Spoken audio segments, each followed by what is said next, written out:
यही है शायद कि तेरे दिल में उतर जाए मेरी बात। स्कूल की बहुत ही होनहार तालिबा जाड़ी सीमा आप लोगों के सामने बहुत ही कीमती बातें पेश करने जा रही है। मौका महल तो आप लोगों से गुजारिश है कि जिस तरह अभी तक आप लोग पुरसुकून बैठे हैं उसी तरह बैठे रहे।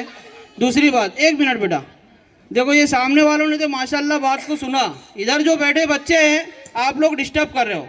प्लीज़ बेटा, अब अगर अब बोला नहीं जाएगा या तो आप सामने आ जाओ या घर चले जाओ, डिस्टर्ब मत करो। ये लास्ट एकदम वार्निंग प्लीज़, ठीक है? एकदम एकदम पुरसुकून रहो, खामोश रहो बेटा। चलो जाड़ी सीमा माशाल्लाह, शुरू बेटा, स्टार्ट। ये जोश कभी कम नहीं होगा, वीरों के बलिदान से आया है। ये जोश कभी कम नहीं होगा, वीरों के बलिदान से आया है। कितनों ने लहू बहाया है, तब जाके तिरंगा पाया है। मेरे मुअज़्ज़ज़ सामाईन, असातिज़ाए किराम, मेहमान खुसूसी सदर मजलिस और मेरे प्यारे साथियों, अस्सलामु अलैकुम व रहमतुल्लाहि व बरकातुहू।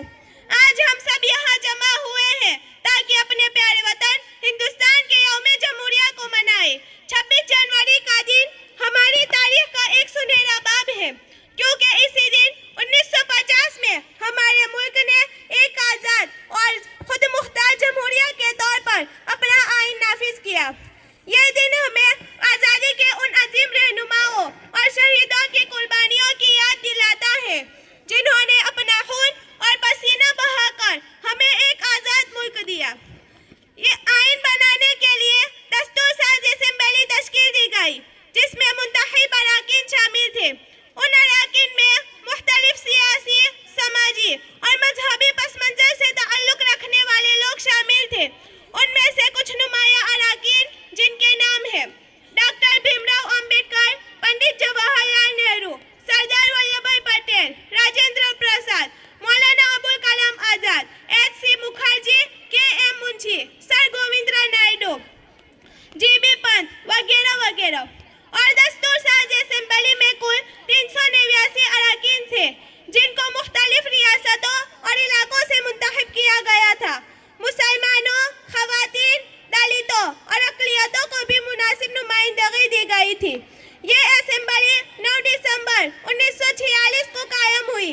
आइन 26 नवंबर 1949 को मंजूर हुआ, लेकिन 26 जनवरी 1950 में अमल में लाया गया।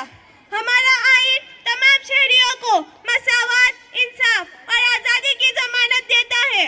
हमारी जिम्मेदारी है कि हम इस जमहूरी और आज़ादी के हुकूक की कदर करें और अपने मुल्क की तरक्की में अपना किरदार अदा करें। इत्तेहाद, भाईचारा और हुब्बुल वतनी को फरोग देना हमारा कौमी फर्ज है। आखिर में दुआ करते हैं कि हमारा मुल्क तरक्की के हर मैदान में आगे बढ़ता रहे और हम सब मिलकर हिंदुस्तान को एक अजीम कौम बनाए।